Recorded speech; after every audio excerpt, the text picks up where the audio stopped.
Om Brahmanandam Param Sukhadam Kevalam Jnana Murtim Dvandvatitam Gagan Sadrisham Tattvamasya Lakshyam Ekam Nityam Vimalamachalam Sarvadhi Sakshi Bhutam Bhavatitam Trigunarahitam Sadgurum Tam Namami. Om. Adorations to the Sadguru, who is Brahman, the giver of supreme bliss, embodiment of pure consciousness, one without a second, vast as the ether, infinite, eternal, beyond the three gunas and their modifications, the supreme preceptor. Viveka-Chudamani, Sri Shankaracharya.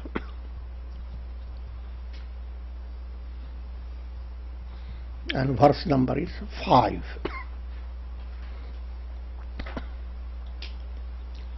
Itah ko jnasti moodhatma yastu swarte pramadyati durlabham manusham deham prapya tatrapi paurusham.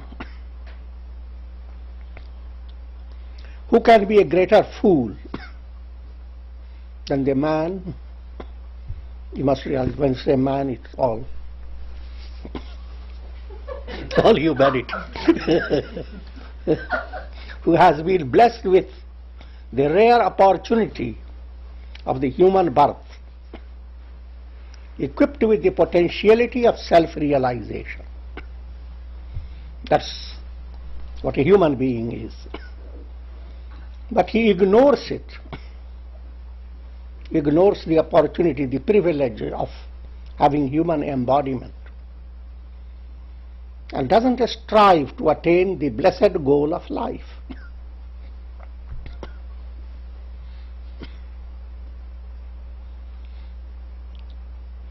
It's a broad statement.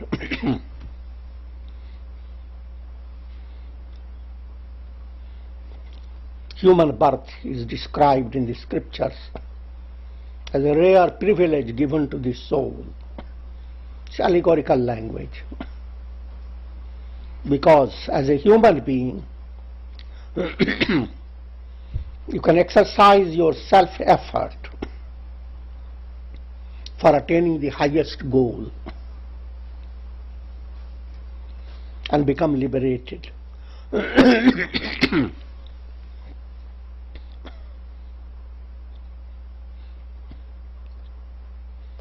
If you do not attain liberation, then you continue to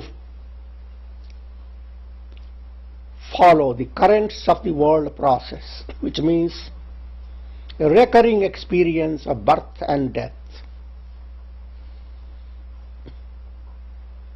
That experience every soul has gone through from beginningless time. It's not a matter of whether you believe it or not. It's a matter of fact. If you use your rational mind, it follows that before you enter this physical body, you must have been existing. How did you exist? And when did that existence begin? So stretch your imagination. 1,000 years before you existed. Millions years before you existed. Trillion years before you existed.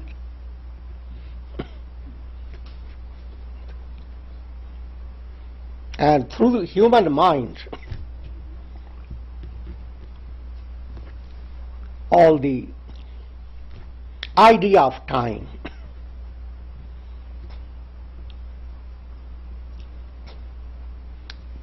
is beginningless. Suppose you are experiencing dream and suddenly it dawns into your mind to ask the question, when did the dream world begin?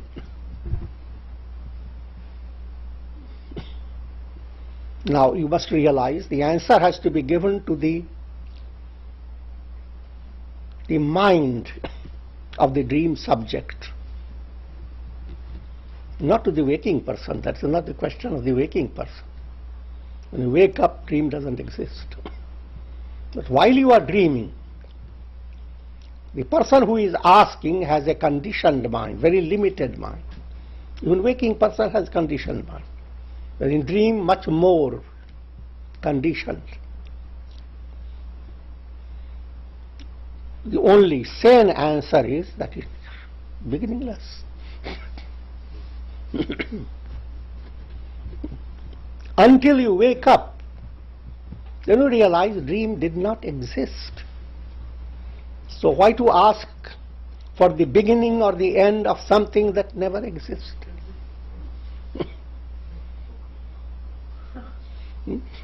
Why to ask the beginning and end of the rope on a snake, or rather snake on the rope?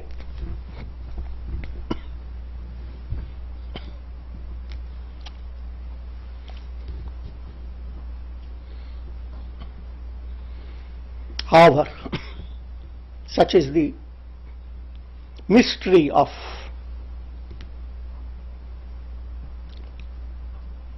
conditioned mind. And why is mind conditioned? Because of ignorance, lack of enlightenment. The intellect is not operating free of the pressure of ego. Intellect is extremely cramped. Intellect has the potentiality of light, but there is someone who controls that light. Suppose an old-time lantern, and there is a little switch. You raise the flame and drown it. The ego controls the function of your reason. When sattva develops in your personality, your reason begins to shine brighter. Your rajas tamas, it begins to fade. And all the potentiality of the intellect is pushed back into a remote corner of the house. House is your personality. And every now and then reason knocks at the door, listen to me. People don't want to listen. The society constantly drowns all things that are thought-provoking.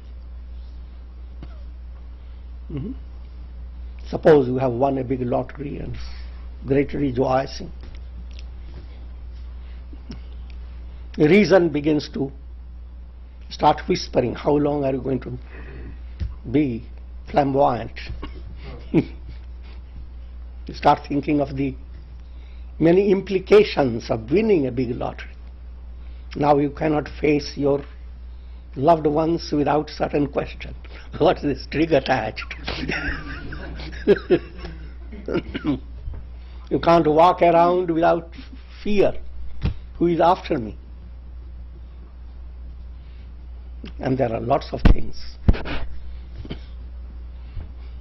And basically, every attainment is for a short time. No matter how much money you have, it will be spent.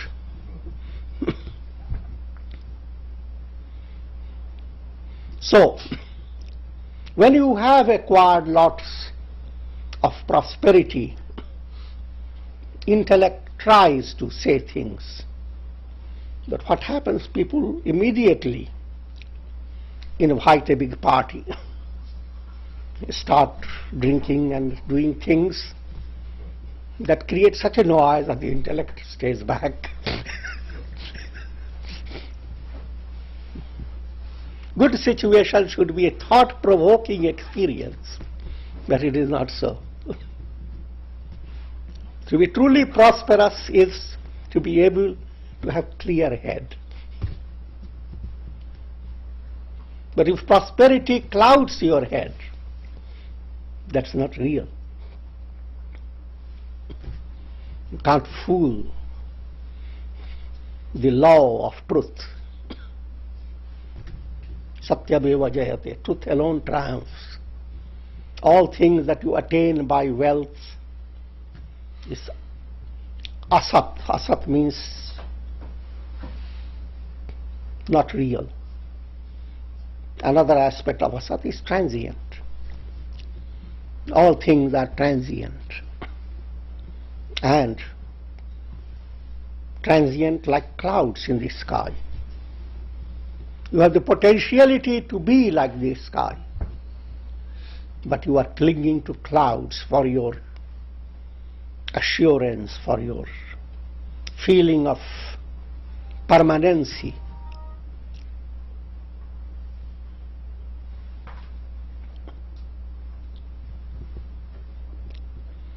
So therefore, turn your attention to the basic point. Having attained human body with a rare potentiality of the light, the lamp of intellect shining within you, you have that opportunity to allow that light to shine more and more. Allow your head to be clearer. Allow your chariot to be driven by not a drunk driver.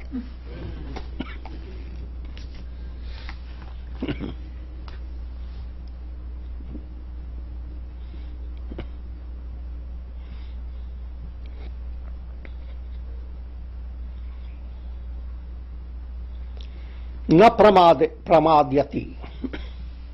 Pramad term is things that are very important for you, you put it off for next day.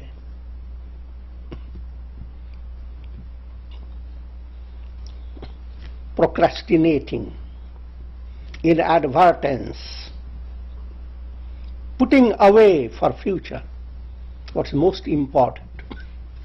Less important, well, go do it, it's easier.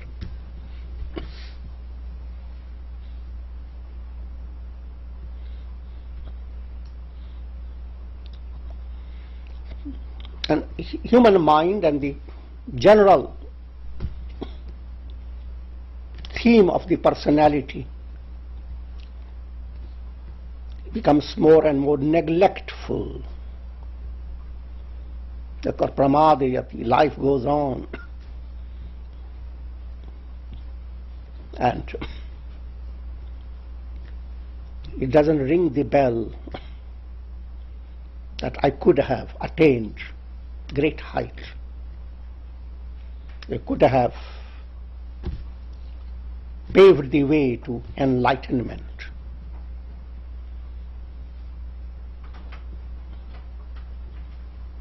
Durlabham manusham deham. If led by karmic process, you slipped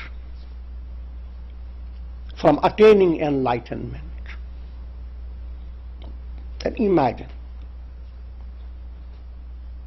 you have to wait until you come back to human embodiment again. You have no guarantee papers in your pocket.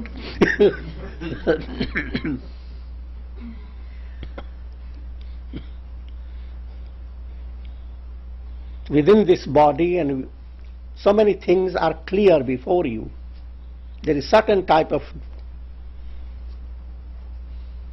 durability, certain type of security. But after death, where will you go?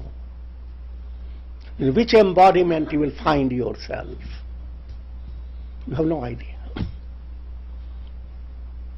Even if you enter into another human embodiment, how long will it take for you to become mature enough to recover what you had done in the past?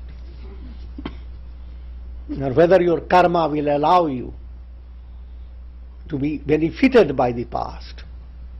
All this is a complex process.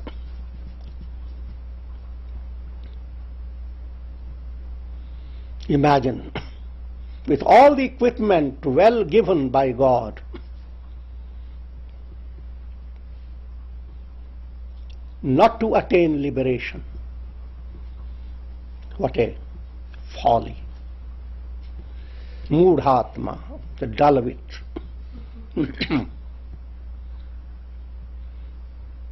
If you say, well, there's a lot of temptations in the world, lots of good things one can enjoy and good experiences, and now you are asking us to turn to God. God whom we don't see, who can't even talk. Whether he is listening to our prayer or not, nobody knows. Why should we make such a tremendous sacrifice, letting go all real things in the world, going after something unreal?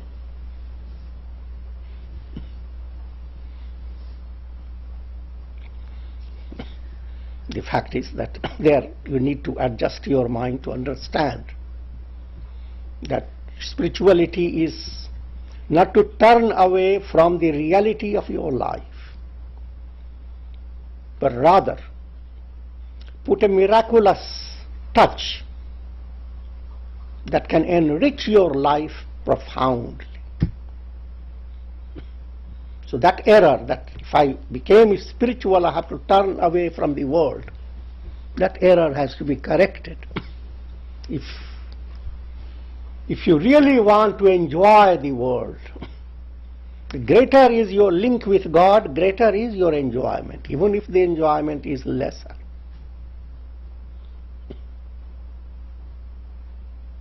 That's why Lord Jesus, seek ye first the kingdom of heaven. All else will be added to you. We don't need all else, but if you are concerned with all else, they will follow.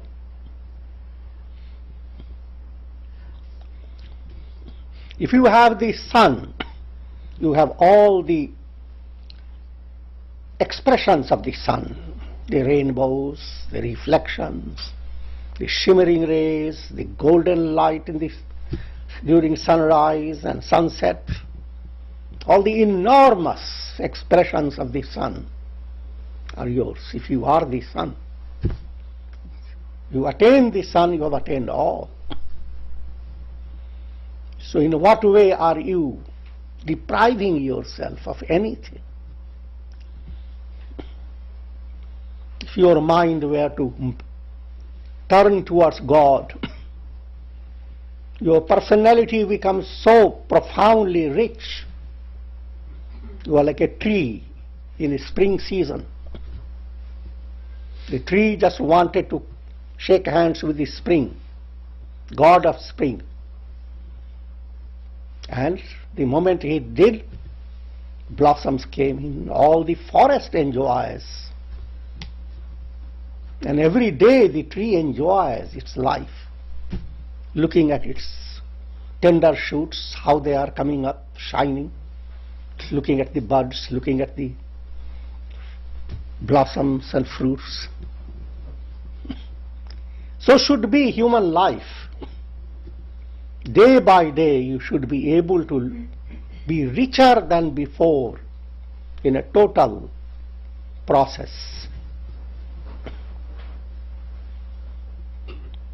More thoughtful, more compassionate, more profound in your heart, more relaxed, more in touch with God.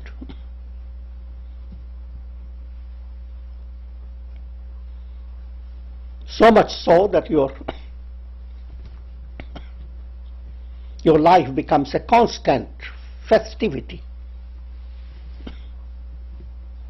A river entering into the ocean.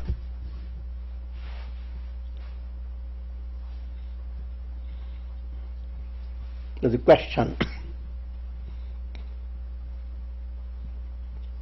The question how to detach from the world and turn to God. And why to deprive ourselves of so much wonderful things in the world. Rather not depriving. If you are being dominated by your ego, you are depriving. Because the ego restricts your joy. You look at the world, sun is shining everywhere. Your ego turns to your own house and says, the sun is not shining on my house.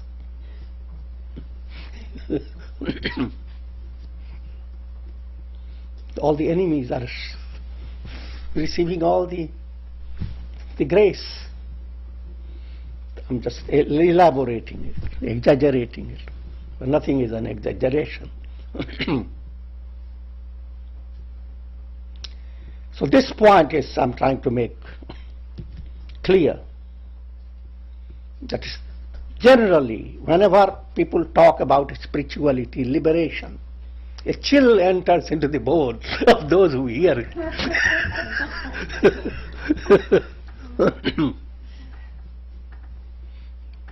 There should be thrill that should enter the bones. This is the greatest error in all religions of the world. Creating a strange contradiction with the world, with the life that you live, and asking you to step over all this, kick that all, and turn to God. That error has to be corrected. Once you correct that error, that's what the Gita teaches. That's what the avatars, great incarnations, that type of life they lived.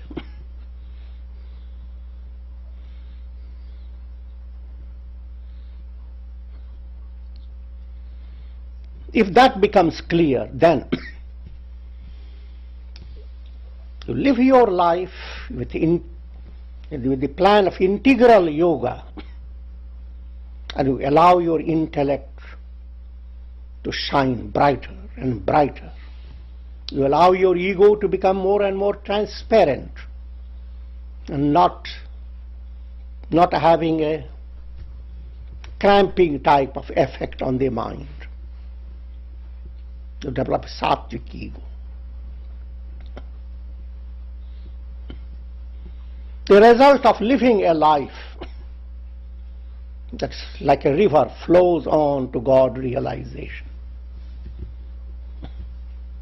The result of this is the highest attainment. Liberation for the soul and the bounteous blessings for people around you.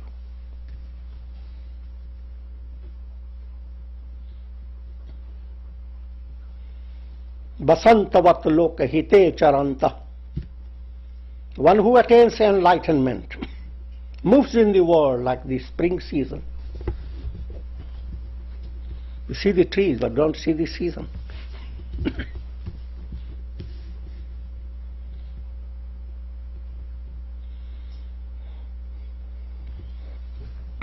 Now we continue. Vadantu shastrani yajantu devan kurvantu karmani bhajantu devata atmaikya bodhena vinapi muktir na siddhyati brahma shatantarepi. Shankaracharya's style doesn't lose any time. Comes direct, directing your attention to the highest goal. People may quote the Vedas. They may offer sacrifices to gods.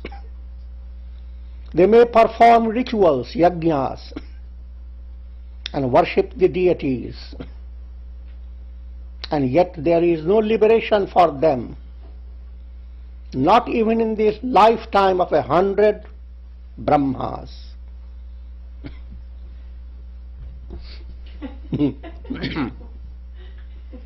So you don't have a choice. If you want to be really blissful, if you want to really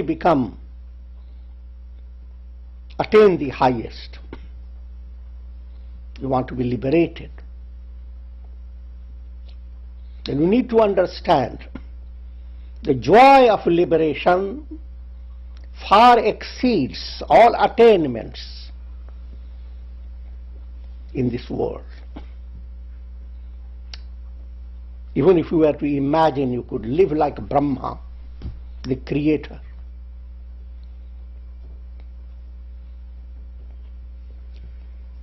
with all the divine powers. Even Brahma is portrayed in Hindu scriptures as one who is limited by time.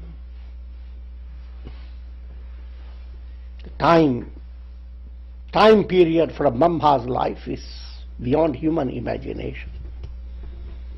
4 yugas, if they form a cycle. 100 cycles, or probably 1,000 cycles, go to form a day of Brahma. And same period is the night of Brahma.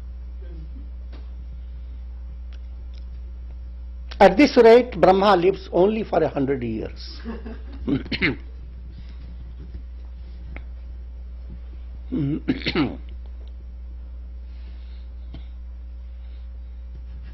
This is dramatized in one of the Puranic stories. Indra, the heavenly Lord, that the status of Indra is backed up by sakamya karma, people who have performed lot of good deeds, lot of yajnas. As a result, the soul rises to the position of Indra, having all heavenly enjoyments at their command. And even that state is not the ultimate. So it is dramatized that once Indra, the king of gods,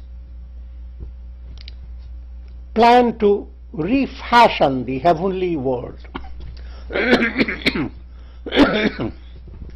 because there was a long duration of war against demons. Demons had damaged the heavenly palaces and heavenly world. And now all the gods became involved in just remodeling everything. They stopped all their duties. The whole mind was how to refashion the heavenly world, to correct their error. Lord Shiva appeared before them, but in a strange guise. He appeared like a beggar, awkward looking, wild, lots of hairs on his chest, a lot of and he carried his tent on his back. Everything that a person, sometimes you see in India, very orthodox, a wandering sannyasi carries everything. And wherever he is tired, he will settle himself. At least in those days. These days restrictions are there. They can't pitch their tent anywhere.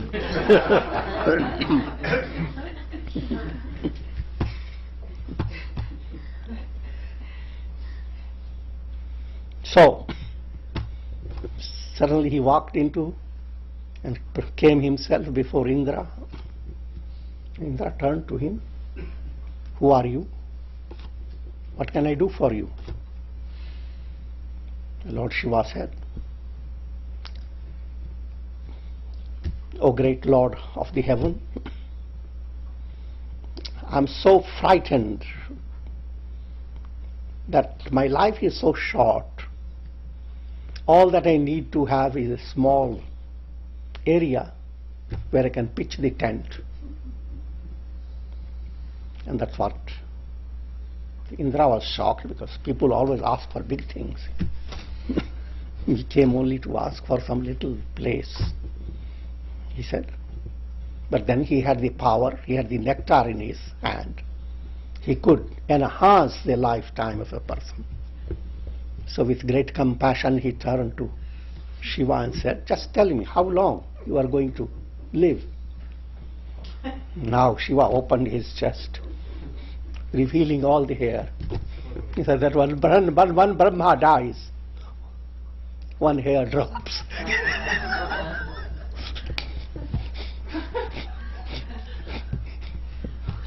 And thousands of Brahmas will come and go. I will become bare-chested, vulnerable to all diseases. You must know I was spicing it.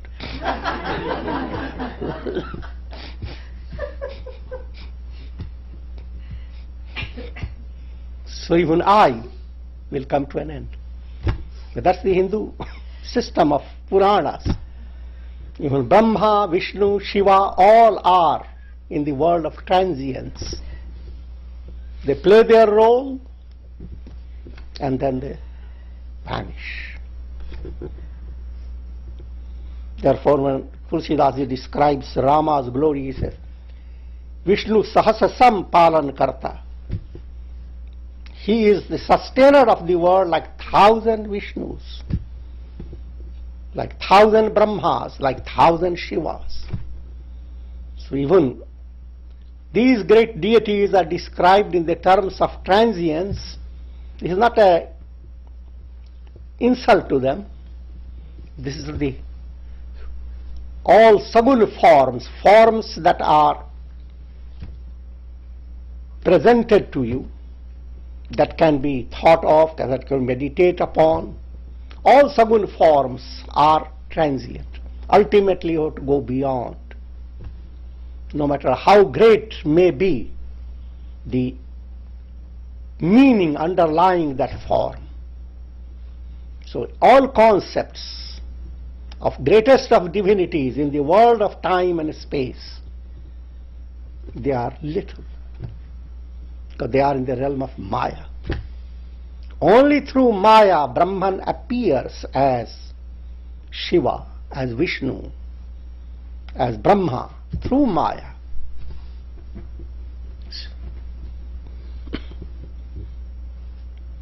So all the appearances will come and go, even though they are immense, enormous.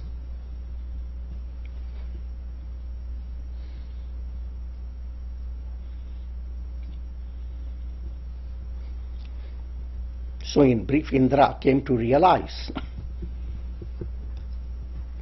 that Lord Shiva had started bringing him to right understanding, not to waste his energy over just rebuilding, but rather enriching life. Don't waste your energy just grabbing possessions, putting things in order externally, but go on enriching your life. If you say, why don't I first fix things, then I do that.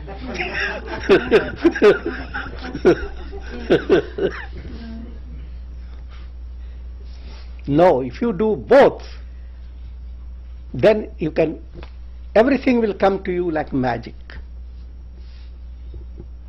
In other words, day by day, come closer to God through prayer, meditation, and develop a special attitude that you are worshipping God through your action. Then we'll say God becomes interested in you, so watches through your action. Things that would have done with great difficulty, now we do them very easily. That's the beauty of movement towards God, enrichment of daily life, and a road opening up to you to the highest. All this is possible if you utilize your human embodiment in a right way. Durlabham, the attainment of that human embodiment is a rare opportunity.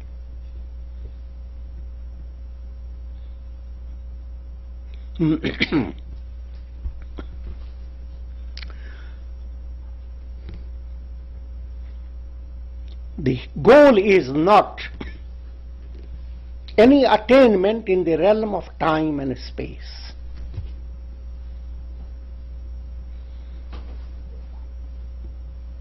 But for majority of people, whenever they turn to spirituality, turn to Vedas,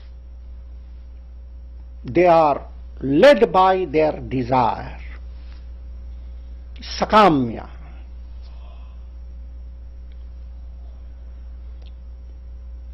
And Shankaracharya points out that you may go on performing countless yajnas, rituals, go on worshipping deity from one temple to another, take baths in sacred waters, and do all sorts of things that people consider as an act of merit, something that secures your position after death, brings you immense joy. You know, Shankaracharya doesn't deviate with these promises. He points out that even if we were to live like Brahma, it is much lesser compared to the state of liberation. Even if you were to live for the lifetime of 100 Brahmas,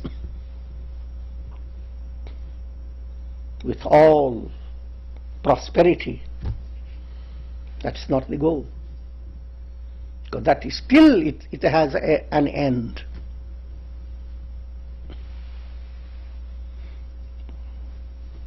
Any attainment that is bound to terminate, whether it terminates in a few days, or in a few years, or in 100 years, or in 1,000 years, that attainment is transient. To a wise person, useless.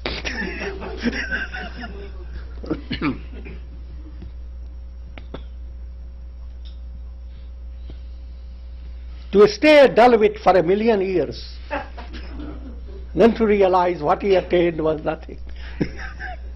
It's better to have quick disillusionment.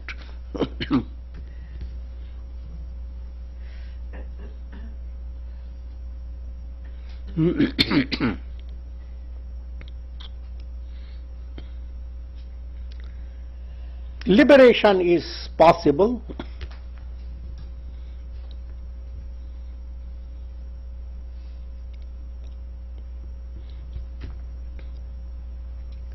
by attaining knowledge of the self.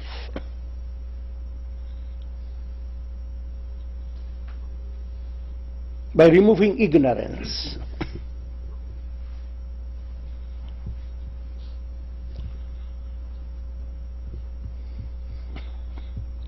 Also, subtle point to understand. All experiences in the world process are based upon vrittis of the mind. Vrittis mean thought waves.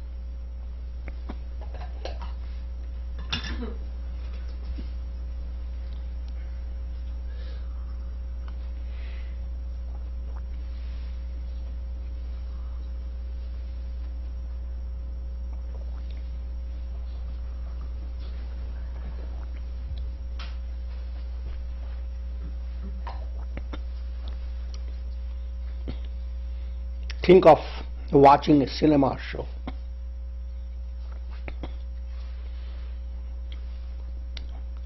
All the time when you are enjoying the show,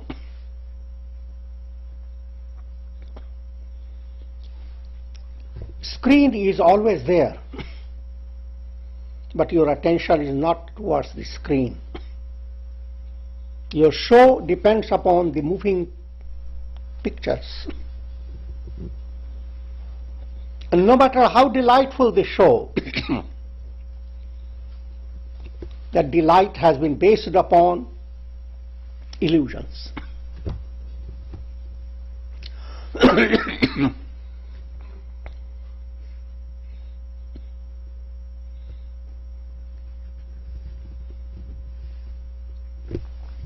You have to hold back now.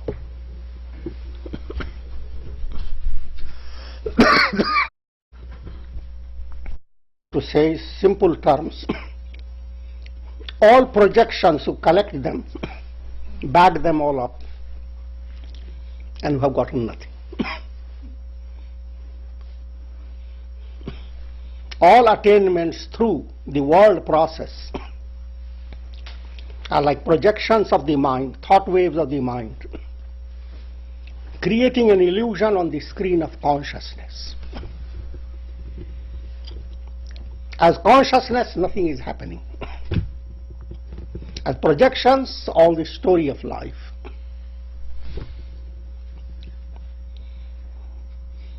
Easier to understand, just look at your dream. In dream, your mind is fluctuating in a particular way. Dream experience is sustained by the screen of your consciousness.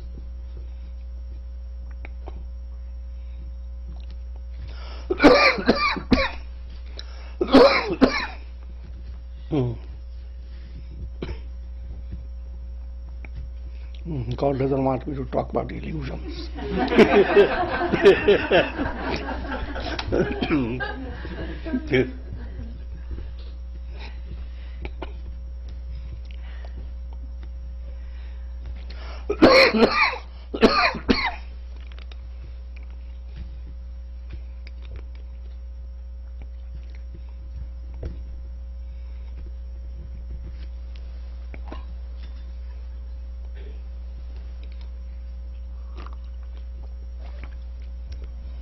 Give me more hard time.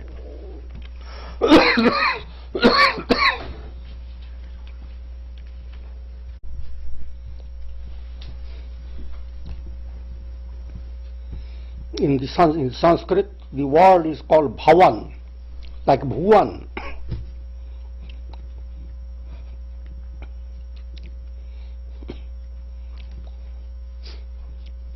Which means it's a realm of becomings. Everything is happening, moment after moment. Therefore, all your attainments are extremely brittle and based on illusion. What you experienced yesterday is gone forever. No matter how delightful, you couldn't bring it back except in memory. What is going to come, you cannot exactly imagine. But due to limitation of mind, one wastes the present ability of the mind to focus on the reality. That's wasted because we are pressured by the past, constantly remembering what happened, constantly thinking of what future is going to be. Your present slips away. You are living in a world that is shifting constantly. Your yesterday was made up of countless moments. It's a big marshy land. Your future is made of countless moments. Should your attainment be in the realm of time, where things are constantly moving?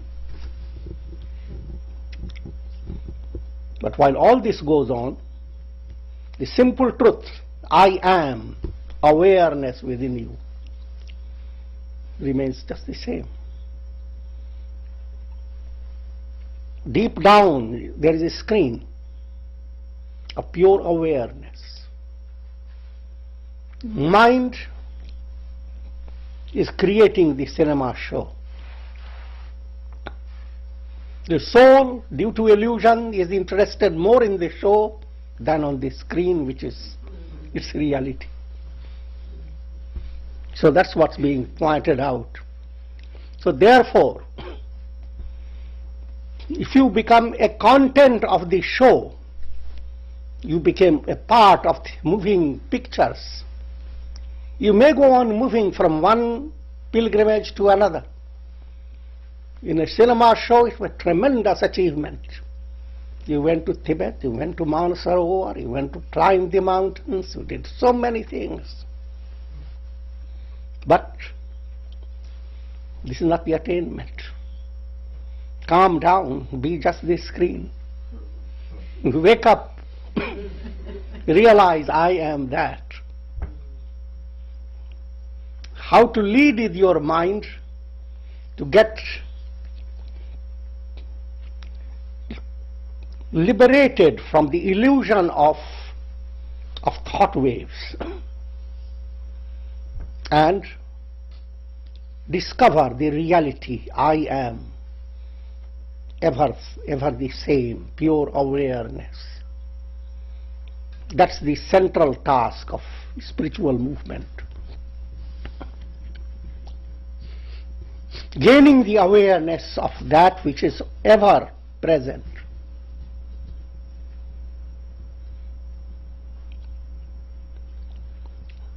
Without gaining that awareness, without realizing the truth, there is no liberation. In the world of projections, you can go on being deluded for countless ages. You don't feel sorry, countless ages are also illusory.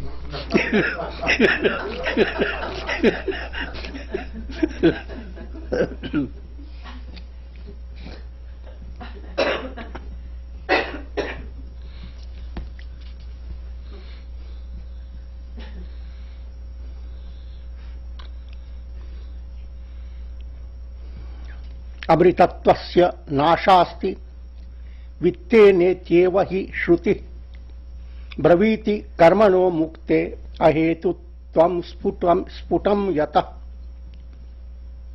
There is no hope for attaining immortality by means of wealth. Such is the declaration of the Upanishads. Therefore it is clear that karmas cannot be the means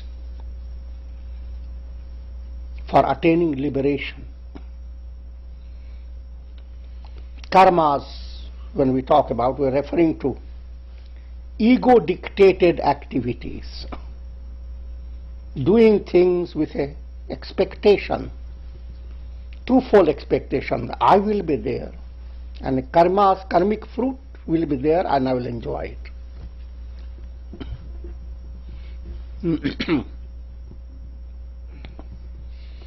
Which is a chasing illusion. Even a 5-year-old imagines that one day I will be there and all these toys will be there. And I will have much bigger supply of toys, more up to date. And it will be a wonderful time.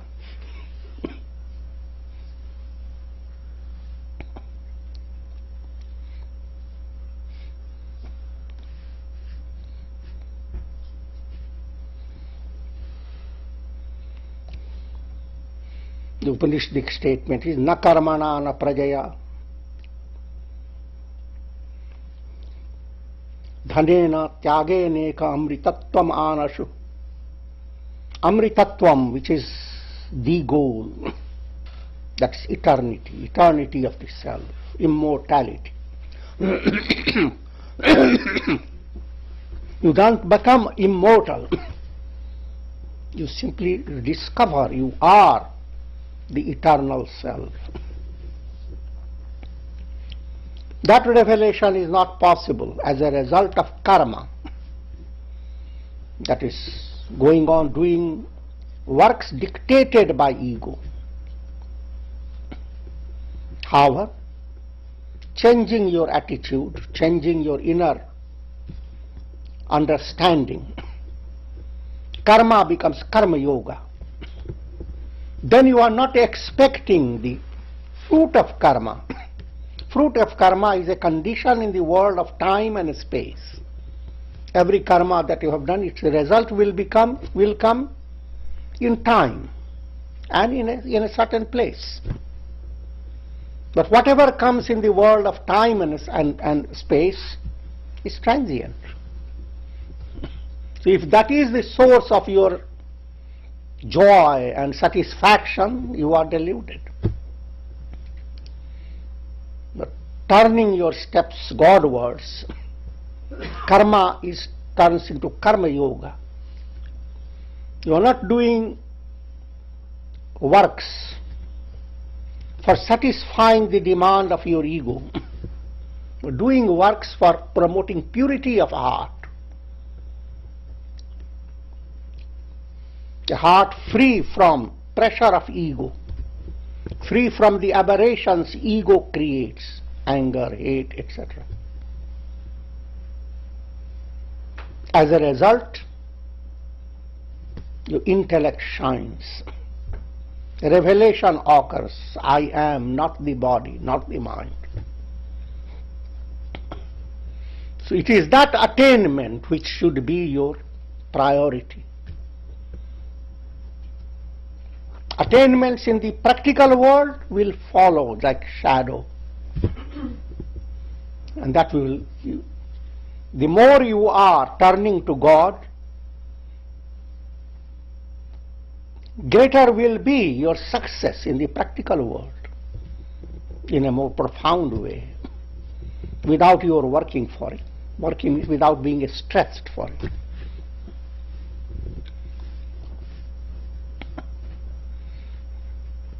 And however, nothing of this world is your goal.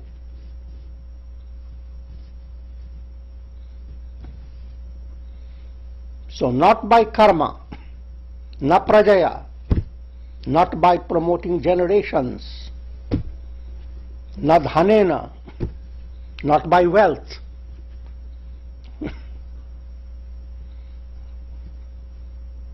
These are generally what people go after. Everyone looks back, what have I accomplished? Next point, what have I given as inheritance to my children and grandchildren? And how much prosperity have gained that can be used by coming generations? This seems to be the picture of happiness and success. But that is nothing.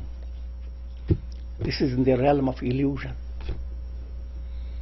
And all amount of success and attainment cannot bring to you the joy of liberation. Therefore, focus your attention on what is going to follow. Om Shanti Shanti.